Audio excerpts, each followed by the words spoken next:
We were expecting like 30 people to come through. It ended up being 500 people. Whoa. Venue was only supposed to fit like 30 people. We had a security guard. He asked us how many people. We told him 30 people. He was like, I'm not coming. A couple like minutes before the event, we see a line wrapped around the building. After that, we were like, oh, we want to do a festival.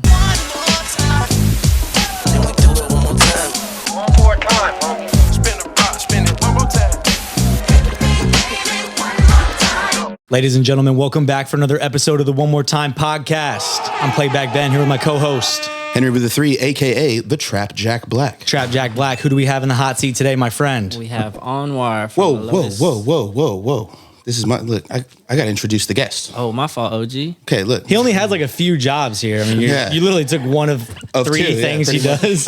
I'm sorry, bro. This is my job now. Welcoming in on episode 83 of the One More Time podcast, legendary super producer out of Virginia Beach, it's Pharrell. Has anyone ever remotely called you Pharrell? I've not heard that. I kind of struggled with the lookalike on that one. Who have you gotten? So we're going to be racist today? That's what we're doing. It's what we're doing. I'm just fucking around. We're off to a great start. I'm not going to get them canceled. Who have you gotten as a lookalike? Obama sometimes. Damn. Bro. Sometimes I get Jeezy. Like Young Jeezy? No, I'm fucking talking, bro. I'm literally just talking, bro. I mean, I'm Ethiopian, so most Ethiopians look alike. I would say people always compare me to Jaden Smith, though. Okay, that would have been a good one, yeah. I think Obama would have been the funniest for sure. These niggas, why did I invite these niggas? Yeah, I don't know. We have a crew here, and one person named Surf has already fallen out of his chair. We're off to a fire start.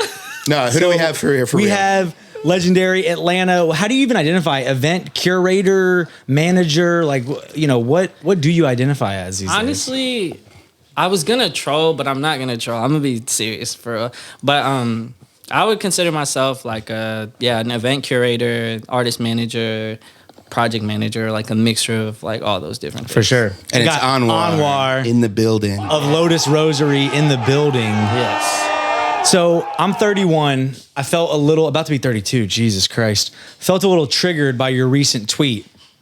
You said, I got 7 years left to make it on the 30 under 30. I really think I can do it. Ben, you can make it on the -2 under 30. No, I'm gunning for the 40 under 40. I'm gunning for the 40 under 40. 40 under 40, yeah, for sure. For sure. But so like, what's the plan? To make it on the 30 under 30? Honestly, like, just keep doing what we've already been doing. I feel like we've cultivated like a great community, and I think that I see like a lot of the people who are on those lists have like achieved something amazing with community. So I think just continuing that will like kind of lead us to that. I think, of course, Surf being successful in his career. Like, honestly, I feel like the people on 30 under 30 are more so known for like the stuff that they do for the people around them rather than themselves. Like, there's always like this list of like people that they've actually helped, or like, oh, he's responsible for this person, this person, this person. And I think that that's what I want to kind of be, is just like, oh, like, what's his name? Clarence Avant. I hope I didn't say that wrong, but it's kind of like the godfather of like music and culture. So that's kind of the goal that I'm going for. I think community is a good word. Yeah. I feel like people that go to Lotus Rosery, like, they almost don't care who's on the bill. You know, like, they're going to pull up. Yeah, for sure. I feel like we've cultivated like a good culture where people definitely want to come out and just kind of see like who's the next big thing, or like, yeah. So yeah. So to set the stage, you know, I probably should have done this even before the intro. Lotus Rosery was kind of how you got your start, and that is the platform by which you curate events, right? And so you started that in high school. I mean, right? Yeah, 100%. I started Lotus Rosery when I was 17 years old in high school. What even inspired the thought to do that? Yeah, so honestly, like, me and my friends, like, we would honestly chill at my crib all the time. I feel like my home was like the place where a lot of my friends would like come over. So eventually, like, as everyone kept coming over and we got older and older, like, I started to think like, damn, like, what if we all like did something with like all this energy that we're like taking time to all link up like all the time. Like, what if we like cultivated something? And I think from there led the idea of like, oh, well, let me start my first clothing brand. Like, I guess that's where you would start in terms of a brand. Were people doing music? Were people rapping and stuff or making beats? So actually at the time, like when Lotus was first starting, like it was like Not even? nah, nobody was really rapping. Like for the most part, it was like people like freestyling in the car. Like we would all link up, niggas would just be joking type shit. But Just normal high school, like friend hang shit, right? Because Cafeteria. I'm like just putting myself in your position, right? Yeah. We clearly had God, Henry, this is not the time nor the place. It's always the time for a cafeteria freestyle. no, for sure. I feel like we started initially like, you know, linking up all the time. And then eventually I wanted to start a clothing brand. I hit up two of my close friends, one being Oni and one my friend Xavier. And, you know, Xavier, he was really good at like graphics and graphic design for the most part. And Oni had like just this crazy art, the craziest art I've seen today. So I was just like, bruh, I think we could make something together. So Oni's art, we put it on t-shirts and, you know, we started selling it, It led to my brother, he was managing the studio with his like good friend Tashawn. And one day I linked up with them at the studio. I asked to go to the bathroom. As I was going to the bathroom, there's like this window on like the left side as I'm walking, and I see like this curtain. I move the curtain. I see like this huge venue. And like as I was looking at that venue, I was like, bro, what the hell is this? And the guy, like Tashawn, was literally like, you want it? I'll give it to you for $200. I was like, yes. An hour or The whole thing. what? He just gave it to me for $200. I didn't even know that was a deal at the time. At the time, I was just like, something just told me to say yes, but I didn't even want to. I had no idea of like doing an event. I had no curiosity to do an event. Like it just literally was like, hey, he was just like, hey, I'll give it to you. And I kind of just jumped and said yes. So then. And then figured out how to like make it beneficial. 100%. Like I feel like it was just like, I'm going to figure this out. So from there, I was so consumed with just smoking weed and playing video games and like trying to hit on girls at 17. I don't know. This is just like, you know, who's like business opportunities? Like whether or not you're thinking it's a steal, it's just like I was like, I'm about to go get a McChicken. What's up? I was also eating McChickens as well. Hell yeah. But no, definitely. I think that at the time we weren't expecting it to be anything crazy. Like in my head, it was just gonna be a launch party for our clothing brand. Like this was just, hey, let's have a few friends over for a kickback. We'll all sell the t-shirts. It'll kind of just be like a nighttime kind of kickback at this venue. It's not gonna be more than 30 people there. So not even people performing music. No, initially not. It wasn't supposed to be about music. I think it led to that from, we had like this group me where we had kids from like multiple different schools. And we had joined like a bunch of friend groups from like North Atlanta, North Springs, DeKalb School of the Arts, like everywhere. And then from there, we kind of like hit everyone up asking them like, well, a lot of these people did music, like who were in that chat. So we ended up reaching out to everyone and asking them if they wanted to perform. We had like a good lineup. From there, like we just filled in the blanks and Oni drew everyone's head on this flyer, this original flyer. And that shit's amazing, by the way. yeah, Oni and Tyreek, super talented. Tyreek's in the background right now. Shout out Tyreek. Shout out Tyreek. He's like a silent assassin over there. He really is. This kid is amazing. I did an alarm sound for you. I know you can't hear it. Just know. So where do you think you got the entrepreneurial like spirit? Like, are your parents entrepreneurs at all, or like, you know, where did you even think that starting a thing was even possible? I think that like there was little hints of like me leading down this path in the sense that like I was a kid at school who sold candy. So like I guess like you could say that's like the smallest bit of like entrepreneurial stuff. Definitely. Because it's like I started selling candy. I was like, oh, if I get a Sam's Club membership, like I can flip this, like, you know what I'm saying? And then we ended up making like, we were making crazy amounts of money. Like we started like a candy empire in the school. Like it was crazy. We had people selling candy for us in the school. Dude's like, Captain Snickers. bro, it was nuts. It was like 20% for you to sell. You know what I'm saying? You just give us your cut and we made The Hershey King. It was crazy. That's wild. Me with the wrong mind, I could have been a villain, bro. Like I literally like He had guys in the field working for him. He had people fiending for Skittles, bro. I mean, this guy was trapped. Listen, by the time fourth period rolls around, you need a little sugar pick me up. Looks like a good, better than some of the alternatives, for Absolutely. sure. it was lit. Big helped me with that empire for sure. Wow. It was Snowfall. We have one of the Candy Kings in the building with us. That is incredible. So yeah, just basically like always having that, hustler and kind of entrepreneurial mindset, even though you didn't even probably know what that meant, right? Yeah. And I think both of my parents kind of being like immigrants and coming here, I think they all kind of like got it out the mud. For like my dad, like working from literally just being somebody to like set tables to being like a general manager at like the highest position he could get to. Are they both born in Ethiopia? No, actually my mom's from St. Vincent and my dad's from Ethiopia. So Okay. they're both like very like hardworking people, and they also like I feel like instilled that in their kids. So yeah. But you're first generation. Yeah. Yeah.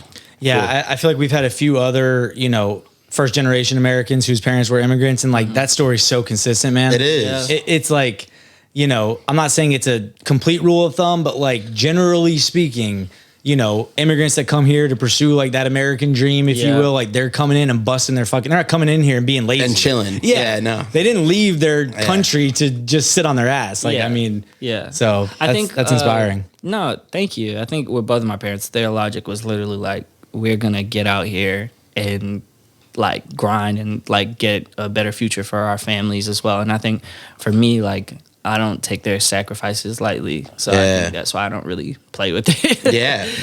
For sure. So the first event, right? Like, how successful was it? Like, what was it a success? Yeah, I forgot. That's where we were heading. We were expecting like 30 people to come through. It ended up being 500 people. Whoa. What? In this venue that was venue was only supposed to fit like 30 people. the venue was like Stacking bodies. was literally 200. So Okay. You've over doubled that. bro, we were bugging. We were literally bugging. It was literally so packed in there. It was crazy because in our head we were like 30 people gonna show up.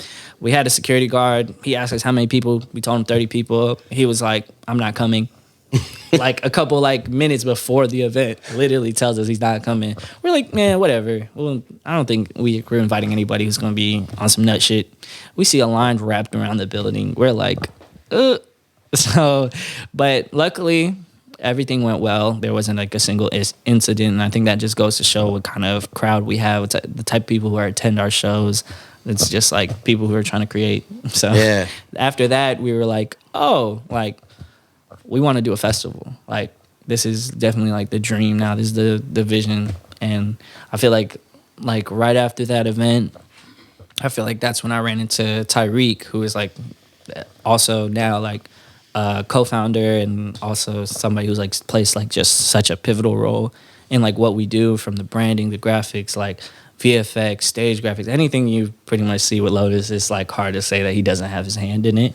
So I think from there we met him at one of our shows, and I think it's really cool. I know I'm going on a tangent, but I think it's cool how like how our platform, a lot of people who attend our events have like elevated and have like also tried to like come back and be a part of like what we're doing. And I think that that's what kind of makes our movement very special, is because it's not one of those things that you kind of just pass through.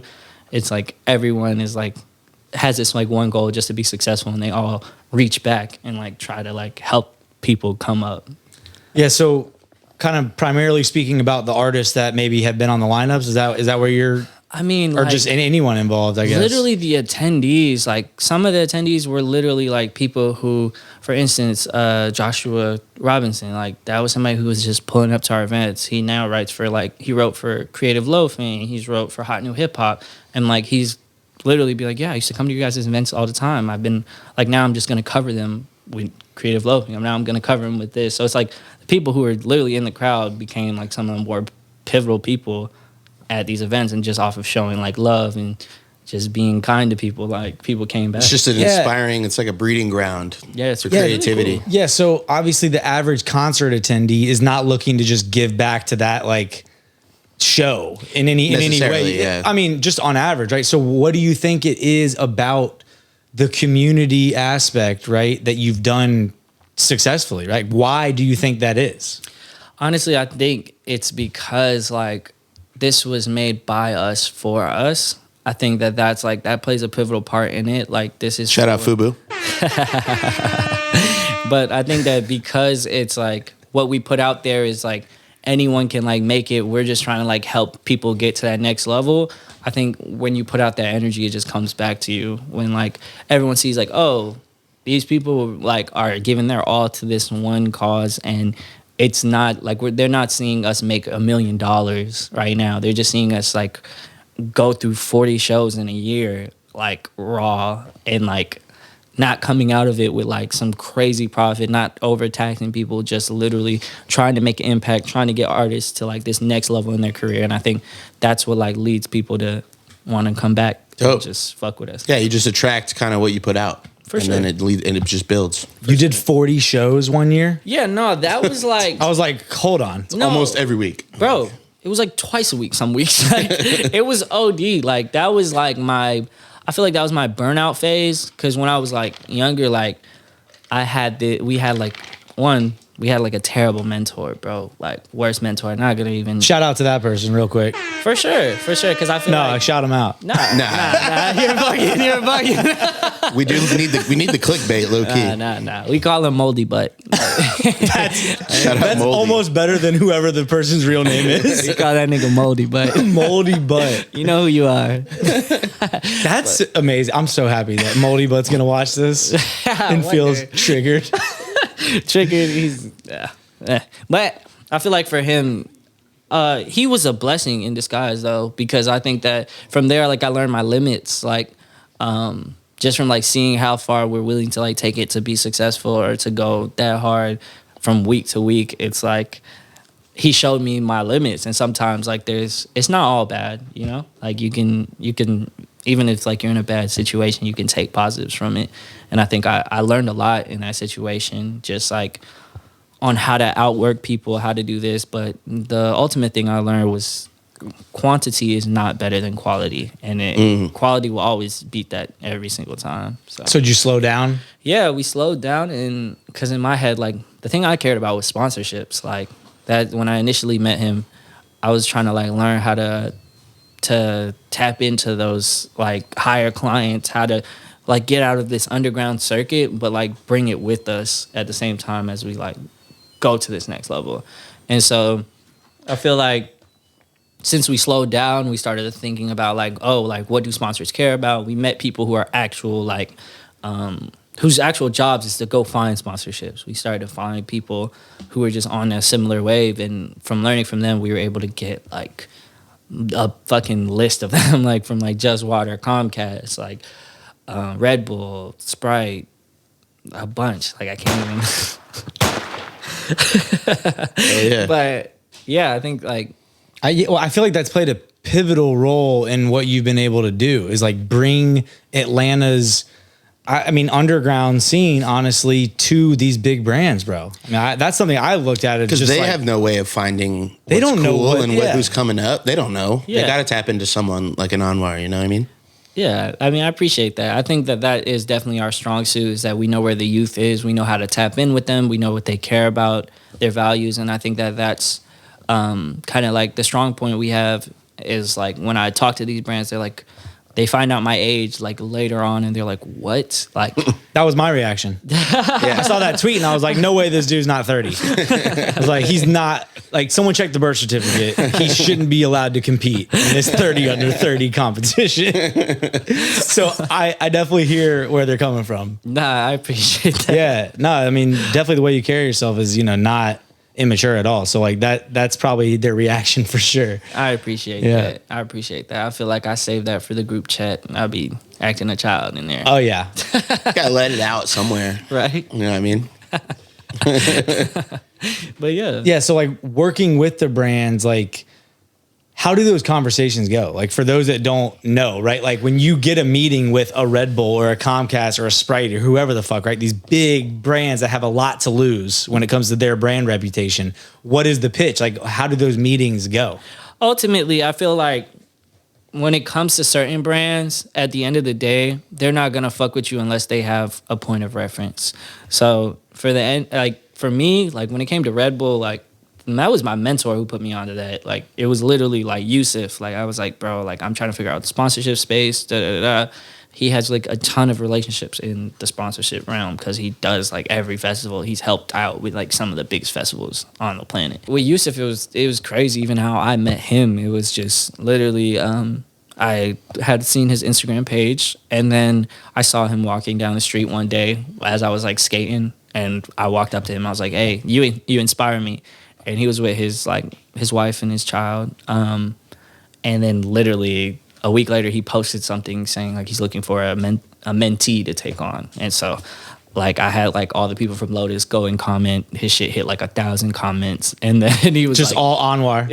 Yeah. He's like, well, fuck. I guess I got to give this Anwar guy a chance. Yeah. And then he realized it was me from that time on the street. And he was just like, yeah, I'm going to teach you everything that I've ever learned. Like, I want you to have the same relationships that I have. I want you to be able to take this shit further than me. Like, you're going to be the next big thing. Here's everything. Ask me any question. Wow. Damn. Shout out to Yusuf for sure. Yeah, major. Yusuf's a legend, bro. Like, that's the thing. Like, he's just the type person to, like, literally be like, if you're a good person, I'm just going to give you all the game. And that's kind of my energy, too. I've learned to just it comes back, right? It comes back to you. Definitely. Like anything when it comes to my friends, like you ask me how to do something, I'm literally going to tell you how to do it. I'm going to tell you who to talk to. I'm going to tell you, you know what I'm saying? Yeah. And that really goes for anyone. It's just like, I'm not the type of person to hide information from people. Yeah. So Yusuf ends up lining up some meetings for you. Yeah. So I'm like, how do they go? Like, Yeah. what you know, like how nervous are you going into these? Like, I don't know. Oh, nigga. How to send a good email. I was shaking. I was literally shaking. Like my chest was like, my heart was beating out of my chest. Like, Yeah. I was like, what is this like world? I don't know how to navigate these waters. But luckily, I did have a little bit of experience dealing with like sponsors in the past and like learning what not to do. But literally the conversation goes down to what is the demographics you're trying to reach, if it matches their KPIs. Key performance indicators for those the people that I was going to say that. aren't fucking nerds like us.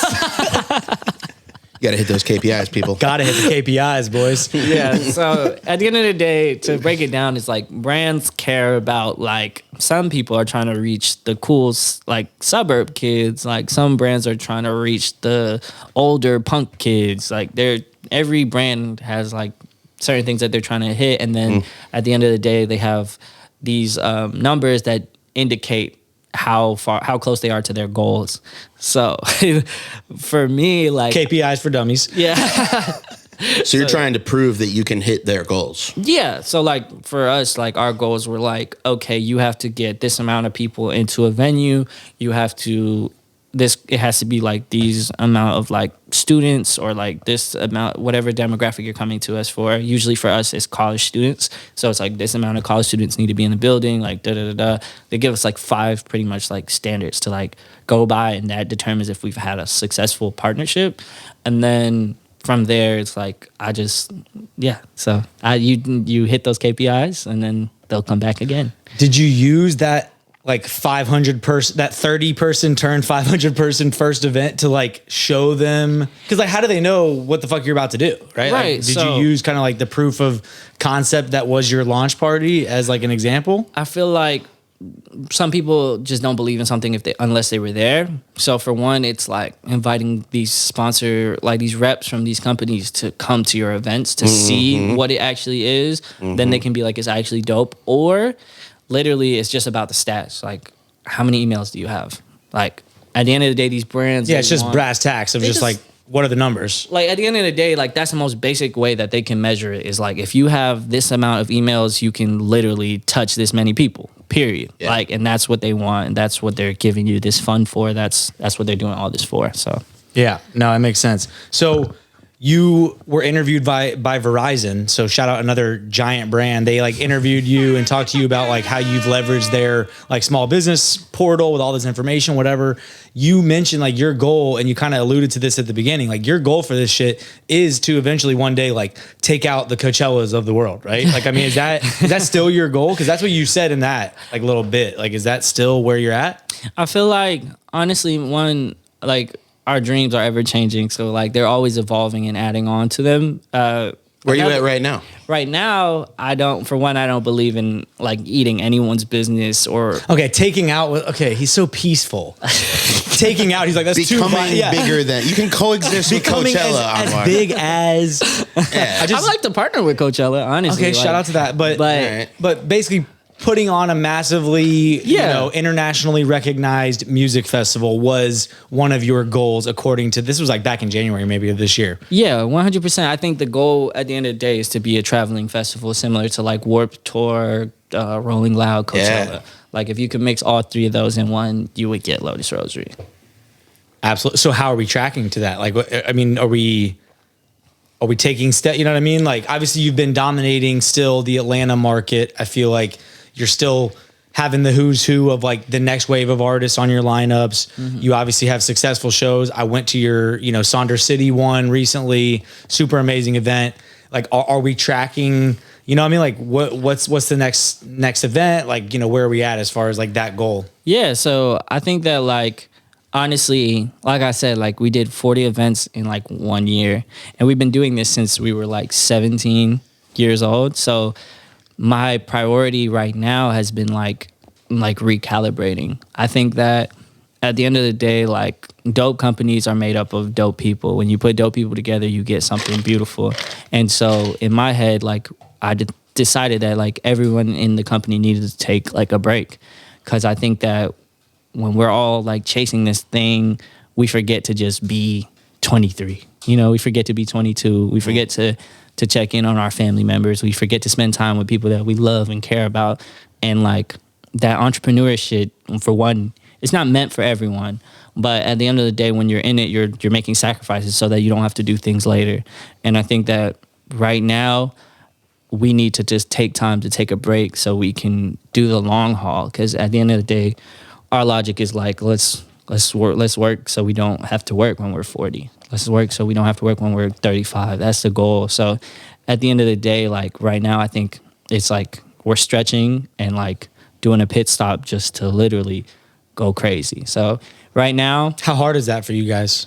It's hard when you don't know how to take a break. It is. I don't know what to do with my hands. If someone told me to not do an interview next week, I would flip out, fucking kill you. Like, I don't know what I would do. Yeah, and I guess that was the thing, because I was sitting with my friend one day, and he was like, "We're literally, you do understand, like one day, like when you're like 20, 30, like in your late 20s, we're going to have to take you on an island and throw your phone away and like strap and like just leave you stranded on this island so you can fucking learn how to relax." And that was valid. Like I didn't know how to chill. I didn't know how to be on the game for like that long of a time. Like I didn't know what I liked at the end of the day. So I'm like, if these people are spending all this time with me and we're always trying to figure out this next thing, it's like, when do you guys find time to think about what y'all care about?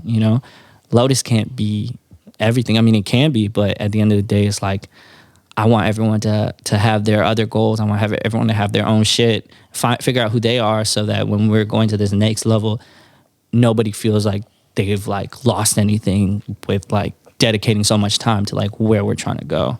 So I told Ben, I was like, yeah, I kind of just want to like chill on making beats for a little bit. He was like, oh, so you're not a producer anymore? Yeah. And it's like, no, bro. That's it. Like, you're done.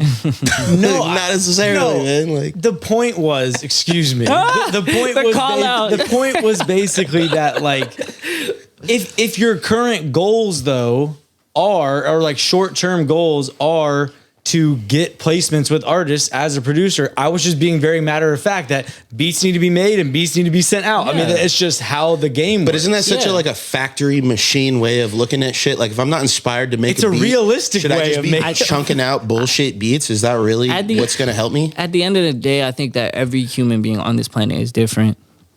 And like what Surf said recently, he was like I can't he was saying that like I have to take a break sometimes from just doing this shit because I literally need to go experience more life. Yes. I'm actually talking about shit that I do. Thank you, sir. In like real life. Like he's actually talking about his life. Like he said he realized like, okay, I made the same song a few times. Like I need to live a little bit. And that's where I'm at with Lotus. Figure too. shit out. Yeah. It's like a collective thing. Like we're literally on some like, this is fucking fire, but like, what if we just took a second to think about how we can make this the next big thing rather than like just literally winging it every single time or like being on autopilot, right? Being on autopilot, because at a certain point you're always bringing in that next opportunity, but it's like, I don't want to be at a point where I can't afford to say no to an opportunity because I'm like just trying to make it to the next thing. Because I think that the people who like are like on this next level aren't necessarily thinking about like,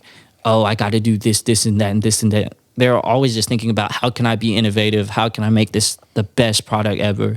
And I think that that's where I'm at right now. It's like just going back to the bare bones, like being friends. Like that's you ever meditate or do any stuff like that? Or like take mindful minutes? Is that the vibe I'm giving right now? Like super peaceful? No, he asks this question like a lot. I'm interested in it. He's into it, so he's just... I am. Yeah, like, and that's taking time to like, you know, if it's like 10 minutes a day or if it's like a day out of a month to like just not think about shit and just fucking clear your mind. Like, I'm not gonna think about literally anything right now. It sounds like he probably wasn't very good at doing that. So based on everything he just described, or not being able to take a break, but should maybe try it. He sounds like a me character versus a you character. Right. So the thing about it was, I used to like meditate a lot when I was really just not feeling well, but like recently I learned like meditation can come in different forms. So for me, like meditation is literally just hopping on a game with my friends. Like it just not thinking about work, literally just doing that has been like, for me, peace. It's like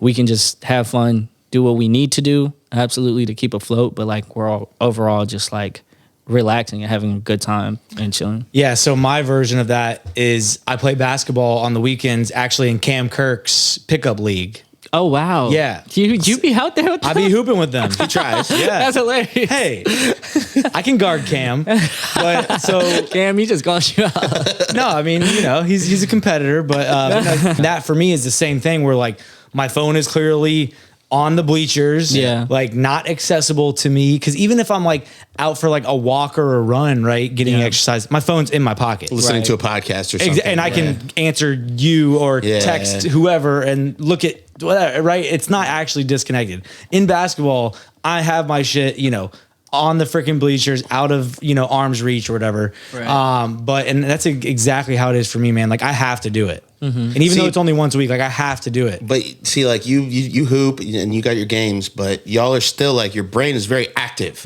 during those times. Yeah, 100%. I think y'all could both afford to take like 10 minutes a day where your brain literally you just think about your breath. Well, you could afford to think about things more, Henry. So how about that?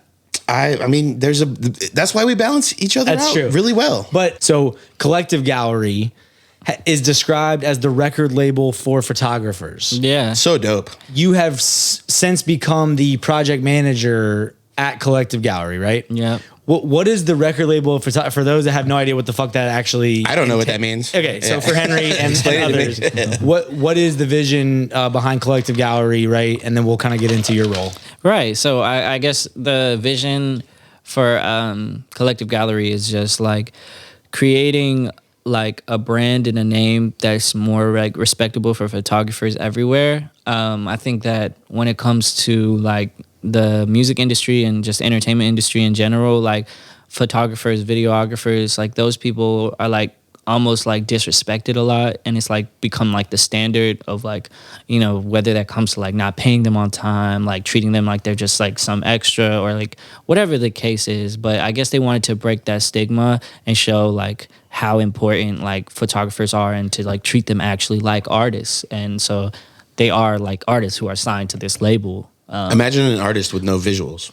Exactly. Like they build the world for these artists. Yes. They break artists like to some degree, like photographers, videographers, like just content creator. Like artists are built off of content creation. So you tweeted this as well. Project manager. Damn, you were going through my tweets. Yeah. project manager. Hey, creatives. Oh no. So I think you retweeted that actually. But so my understanding of that is that there's clearly some beef between the creatives. Wow, and the I gotta be careful with what I am like tweeting. Because I think that, for one, that wasn't even about Collective Gallery in general. No, I think just what was it about? Oh, for me, it was just literally like, I think at the end of the day, creatives are like impulsive. Creatives are like loose. I think they're just like, okay, I want to create a fucking rocket ship. Like, we're going to do this tomorrow. But like for project managers, I guess that my responsibility is to like fine tune that, make it realistic, and then like help us build up to making that rocket ship, the actual plans and steps that it takes to make a rocket ship. And so I think with creatives, it's like, okay, I'm gonna build a rocket ship this day, and then I'm gonna fly it on this day, and then like, and so it's like I'm filling in those gaps constantly. And so I think that sometimes like project managers can be too structural and like be too like by the books, like this is how we have to do things to get to where we're trying to go, when sometimes that can take the fun out of creating. Like even on the creative side, like they just want to create and make the dopest shit, and it's like it's my job to fill in those gaps. So yeah, to a certain degree it can fall on me or it can fall on them. So. Yeah, so it's almost like sometimes you guys are viewed as like the creativity killers. Yeah, 100%. How much do you feel that way as a manager? As a manager, I don't feel like that at all. And even at my job, I don't feel like that at all. I just have heard stories from other people who are talking about it. And that's why I think it's funny. But in my world, it's like so easy. Like, because at this point, I don't deal with people who aren't receptive of me or like the knowledge that I bring. Like, I don't deal with people who stress me out anymore. So you never been like, Surf, that single you want to drop is trash? No, because I think that everything that Surf does is fucking dope. But at the end of the day, for me, it's like, okay, this is fucking dope, but this is a stronger single rather than like taking down the artist. You know what I mean? Like, yeah, you know how to word it, kind of like, positively. See, but I think that you've just recognized as well, and I mean, we were kind of chatting about this off camera, is that you've recognized that you want to work with people who take your, pragmatic approach, right? And the fact that you do understand what it is going to take to get from point A to point B with a project or with a rollout or whatever. You've partnered now with people who trust your feedback to the point where, maybe you're not coming across as like a creativity killer. You're coming across as just like, hey, I want to get this shit done just as much as you do. But just so you know, here's what I think it needs. Like, this is what needs to happen. Yeah, for sure. And I think it goes both ways. Like, at the end of the day, if I'm not moving the right way, Surf gonna call me and tell me like, hey bro, like you could have just done this way. Like, he's also like a genius in his own right. So it's like in my head, I can't even like, I don't know. It feels like weird taking credit for anything, because it's like this nigga literally like, I've watched this man edit his own videos. Oh, we just saw it. Yeah, we just watched it. Yeah, like he's fucking amazing. He's crazy. But you you take the steps to keep the train moving. Yeah. You put the coal in there. You know what I mean? However trains work. I was like, wow, I didn't know you were so knowledgeable about trains. I'm not. Yeah, the coal. So what's been like one thing though about, because is Surf the first artist that you managed? And shout out Surf in the building. He was a podcast alumni, a Cypher alumni, one of our family members over here in the building. Is Surf the first artist that you've managed officially? Officially, yes. I've attempted to manage before, and like I just wasn't like, I feel like I didn't have enough knowledge, and like just having many mentors who have like taught me how to navigate certain opportunities and like what to do in those situations. Excuse me. I found like what is like, sorry, lost my train of thought. What was the question? If Surf was the first artist you officially managed, you said no. No. Or like officially yes, but unofficially no. Yeah. Like unofficially, no. Like I feel like I've had other artists that I've helped before, but I've never told them I was their manager because I felt like, one, is about compatibility. Like at the end of the day with Surf, like I know we're friends if we're not doing this shit. Like that's really just my homie that I just help out. Yeah. Like that's all my friends too, though. What specifically about the manager role has kind of come as a surprise to you, right? Like maybe it was something you didn't expect was going to be a part of the job, or like, you know, one thing you've run into that, you know, food runs. Jesus, Henry. He's not that kind of manager. Put some respect on Anwar. I know, I'm joking. I mean, I'll make a food run. It's like whatever gets us. But that's because you're hungry. We all got to eat. We need 10 McChickens right now. Shout out to Yo, do we have a McDonald's sponsor? The McChicken has never gotten this much love on the podcast. I'm gonna tell you that. Like, No, like, is there one thing that, you know, kind of has been a, you know, bit of a learning curve? Obviously, you've got like some strong mentors. I mean, shout out Key Henderson, who just put me on blast because I was fucking with the Grammys, and she was like, "Well, it's not that bad if you have one," and I was like, "Damn." She kind of tried you. She tried me a little bit, that was a you good know, one. She's a Grammy award-winning manager who I know is, you know, in your circle, right? Key gonna pop her shit. If that's one thing she gonna do, Yeah. And it's, I don't think she meant any harm by that. She didn't. No, she didn't. No, I basically was like, "Do y'all fuck with the Grammys?" She was like, "Yeah, I do, because I have one." Yeah. And then she put like the crying emoji. I was like, "Damn that!" And then I reposted that, and I was like, "I'd probably fuck with them if I had one too." I'm not gonna lie, like I feel like that's like a general consensus. Cause Yeah. who wouldn't? Like, Fuck the Grammys. Wait, I'm nominated? Hold up. like wait, Wait, I won. guys, yeah. we need to Let's respect go. the Grammys. Nah, for sure. I think that the learning curve for me was just like, I mean, I don't know. I think it's the learning curve was patience for the most part. Ooh. I think that for me, it's like, okay, if I put all these things together, like we should be at this point, right? And that's how it works in my head. But in reality, it's never like growth isn't linear. At the end of the day, we're like spiraling upwards in my head. I know that sounds crazy, but it's like when it comes to opportunities, that's kind of how it works. Like you're like constantly going in this circle and it's like going up.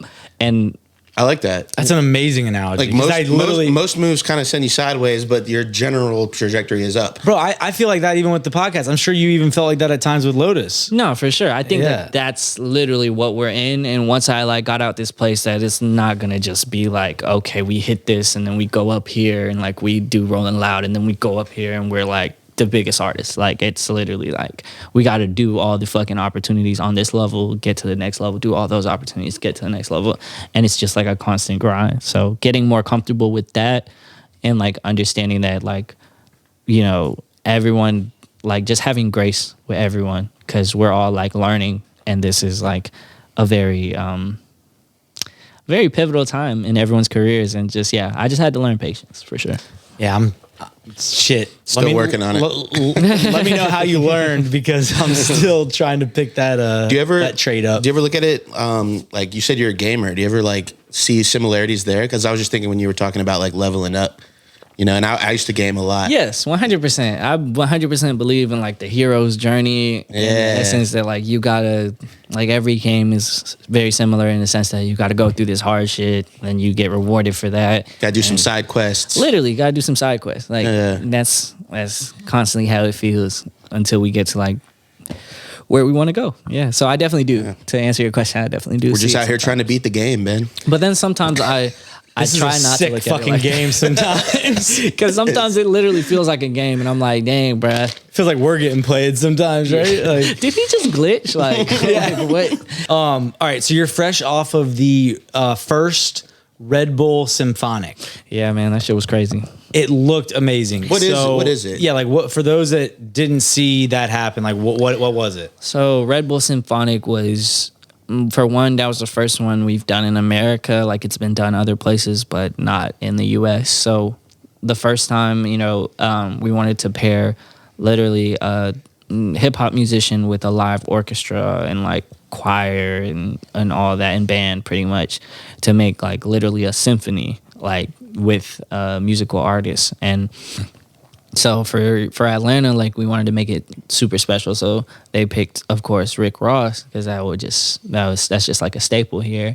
And he just has like Ricky the Rose. elegant, expensive sounding music already. I think he was the the perfect person for that, because literally, like people say, like it feels like you're wearing like an expensive coat when you listen to his music. Yeah. Just like some mink. Yeah, for sure. Big fur. And just seeing the event and just seeing like everyone wearing like the way his music sounds, like everyone was dressed like that. Like everyone was wearing like mink coats and like full tuxes. Like, so live audience. Yeah. No, this was a live audience. Okay, for sure. I didn't know if it was just, pre-recorded type of shit. Okay, it was at Atlanta Symphony Hall. Like this was a thing you could buy tickets to. They just sold out so fast that they halted all the promo. Yeah, I never even saw that it was an option to buy a ticket. It's too late. People heard about it and it was just damn. Like so what was your role? I know you were playing some sort of like assistant, so production person maybe or something. Like what were you doing? For the most part, I like literally do what I do typically everywhere is just like assisting wherever it's needed.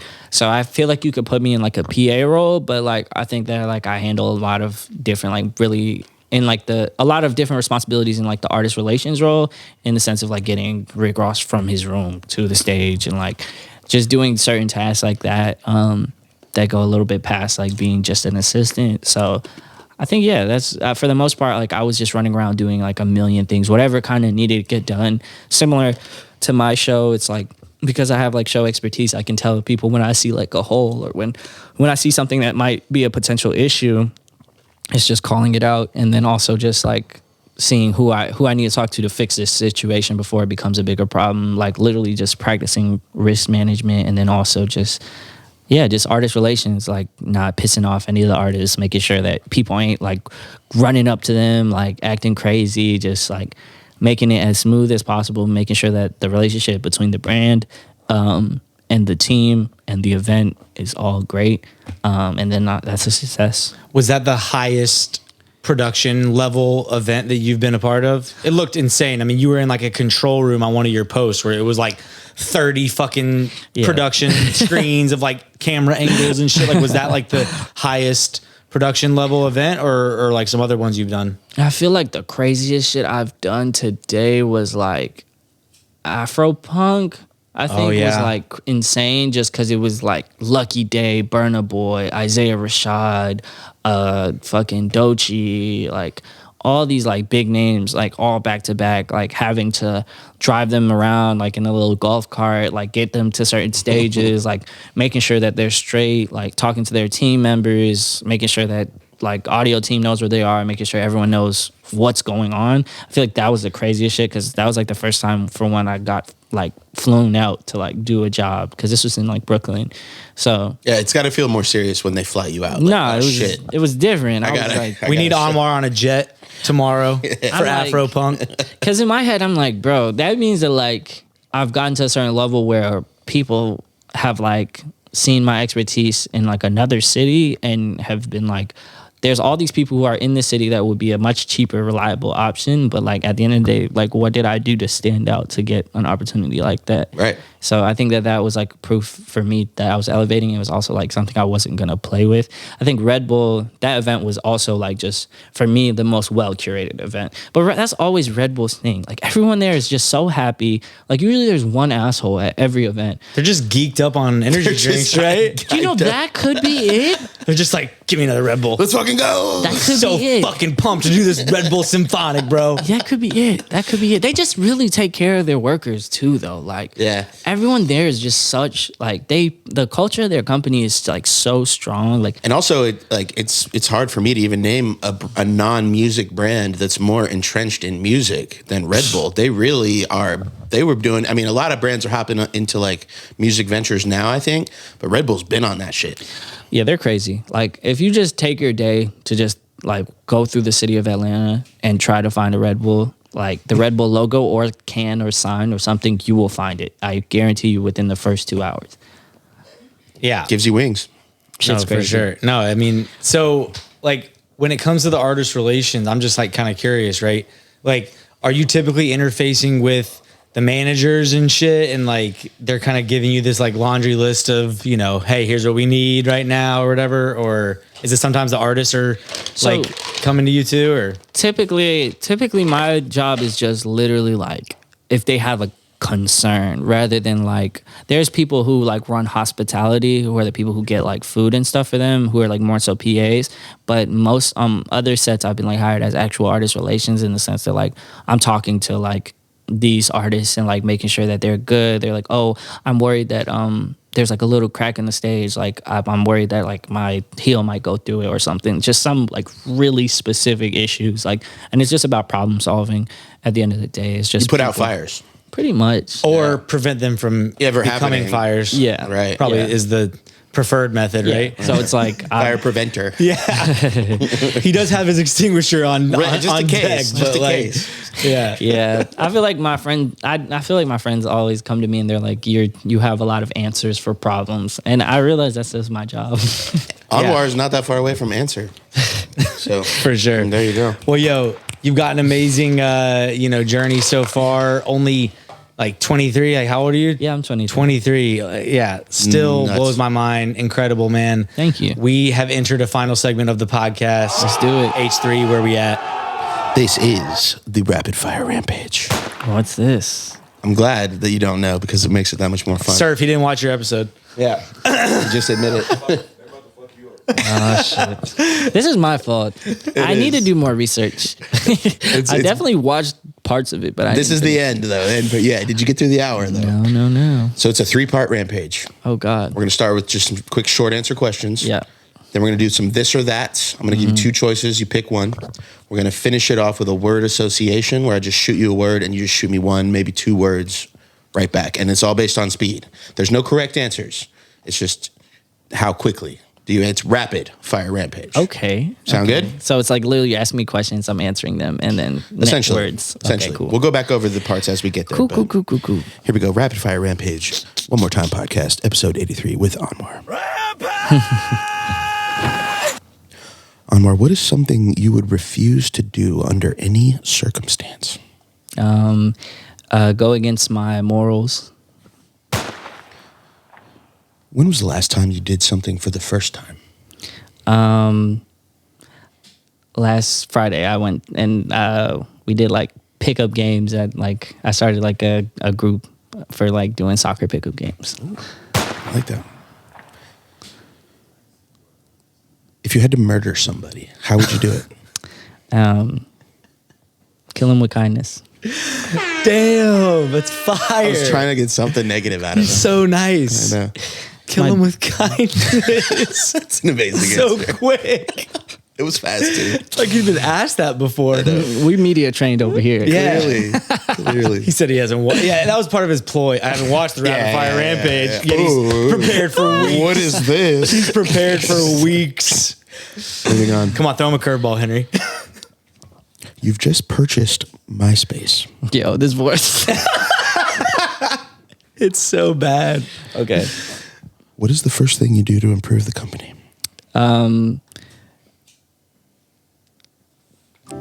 Damn. To improve MySpace, I think for sure I would like bring all the elements from the dopest apps right now. So that would be like for one TikTok, like Short form vertical? something like that, but also like giving like influencers like some type of budget to like come on here and create content and like Drop get the people bag. on there. Wait, MySpace exists. Yeah. Probably. Probably. MySpace is still alive. I think Is it? I don't know. I don't think it's think so. like thriving like it was at its hype, Oh, clearly. but We could hit up Tom and ask what he's doing. I don't know. I think there's many ways to make something hot again. Honestly, For sure. I think it's just like getting with the times and once you find the youth and get them on that platform, like Yeah. that's how you win. Anwar, this next question is somewhat of a scientific question, Oh God. perhaps philosophical. Oh. Sorry. What is the first day of the week? Monday? Thank God. More of a Sunday guy myself, but we'll put a compilation We got together some later. disagreement in the crowd. Anyway. But I stand Is with you. I Monday stand not with you, the first Anwar. day of I the stand week? with you. This Some is people a- think it's Sunday. Yeah. Sunday like is not the first day of the psychopaths. week. And moving on. Okay. Yeah. I mean, we like no. No, some Moving on. psychopaths out there. Moving on. So rapid fire Including, rampage, Ben. including some of the people in the Thank you, Ben. This is not your rampage. studio audience. Hey man, whenever I get paid is my first day of the week. I like that answer. Monday. So Sure. This next one is you get paid on Mondays? Okay, anyways. this next one is more of a social issue Okay. Why aren't you whispering? because I haven't started the question yet. You're right. Anwar. Yes. Do you put ketchup in the fridge? There has been yes, I put ketchup in the fridge. I'm a psychopath. No, you're normal. Normal? Okay. For cool. me, yes. Doesn't it say? It doesn't say. it on Refrigerate there? after opening, it totally says it. Oh yeah, some people are sick. Some people are sickos. 16-year-old Anwar has just moved into your house. What is the first thing you argue about? Relax, nigga. Chill out. You'll be alright. He's doing too much. You're too piped up. I like it. Anwar, you must get rid of 3 states. Which states do you delete? Fucking. What was it? Ohio? We were talking about Ohio. Yeah, there's like this fucking meme? TikTok shit. It's a meme right now. Yeah, Vic put me on that shit. But yeah, fuck Ohio. I don't know. No, actually, don't fuck Ohio. I just fucked You up my did. brand. You just fucked it. So Fucked 2 my more brand states. up. Damn. You're not But doing a festival I'll in say- Cleveland anymore. if you Kid Cudi and MGK are out. Kid Cudi, damn. yeah. But I feel like I'm gonna just say Idaho, but I like fries. But then I'll also say Alabama. Not mad at that one at all. That's a good Yeah, one. it's absolutely Yeah. fine. Anwar, how many cherries would fit in a treasure chest? How many cherries? How big is a treasure chest? Standard size treasure chest. What is the standard size? There's no- I will say I could fit 63,000 cherries in a. It's a lot of cherries. Wrapping up the short answer here, what is your favorite curse word?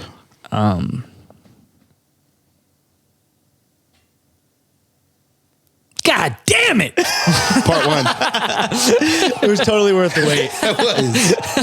Somehow it added to the effect. Yeah, it's super dramatic. I was like, maybe this guy doesn't curse. I don't know. I was like, he seems so nice. That was a decent part 1. You can still improve here on these last 2 parts. This one is the this or that. I give you 2 choices. Pick your favorite. Here we go. Rampage! Singing or rapping? Singing. Jazz or country? Jazz. Drums or melodies? Melody. Drums or flats? Flats.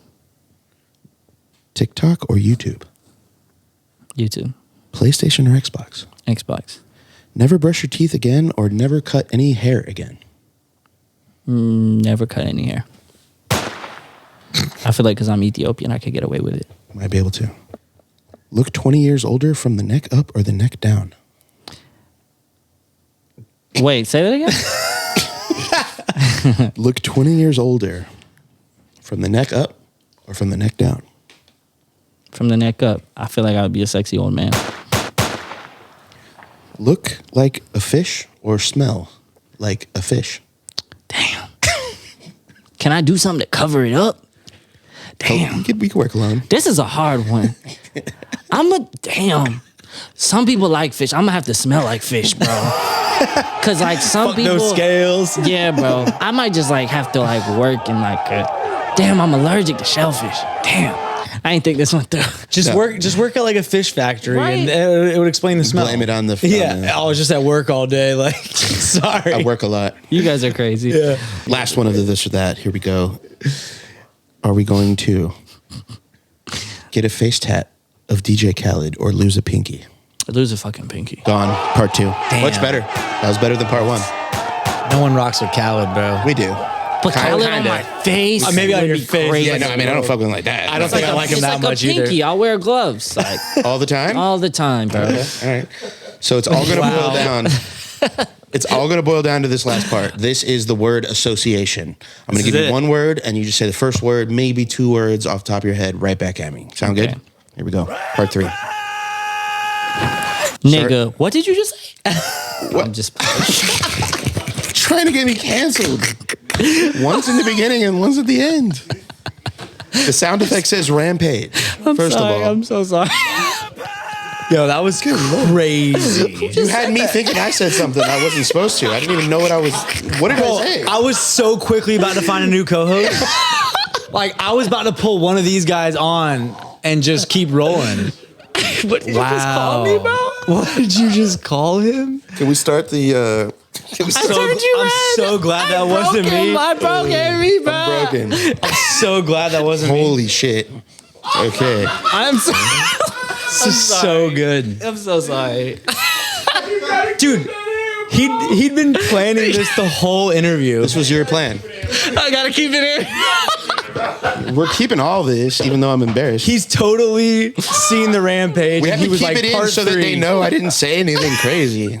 Jesus, what the hell? Yo, what if I edit in like All right, Henry Ben, shut saying up. some wild shit? Yo! I'm the editor. Yo, I'm the editor. I can make Get really violent. That's wild. Quiet in the peanut gallery, please. Thank you. All right. Quiet on the set. Starting as Free always. Henry. Starting as always. Wait. Hip hop. Oh, the first word. Sorry, my brain. Surf. Girl. What? Boy? Judge. Judy. She's a good one. Zero. Fatigue. Glock. Pistol. Hockey. Puck. Silver. Gold. Lobster. Tail. Diaper. Baby. Wow. Up. Opportunity. Ooh, he's great at so flipping a negative into a positive, positive. man. He's really good at it. Captain Glass half full over here. Lil. Baby. OnlyFans. Application. Very neutral. Bitcoin. Investment. Podcast. One more time. One more time. That's right. Lotus. Rosery! Let's go. Anwar, we appreciate you coming on the One More Time podcast. As always, if you like this interview, please like, comment, and subscribe. Henry's heard enough. Anwar, we appreciate you coming on. Until next week, Henry, what are we doing? We're getting out of here. We're getting the fuck out of here. Peace. Appreciate you guys. Yes, sir. Pop that shit like one more time. They pop that one more time. Pop that shit like one more time. They pop that one more time. Hop up in that foreign skirt, no. All the homie, this shit tripping, no. Middle finger to the law.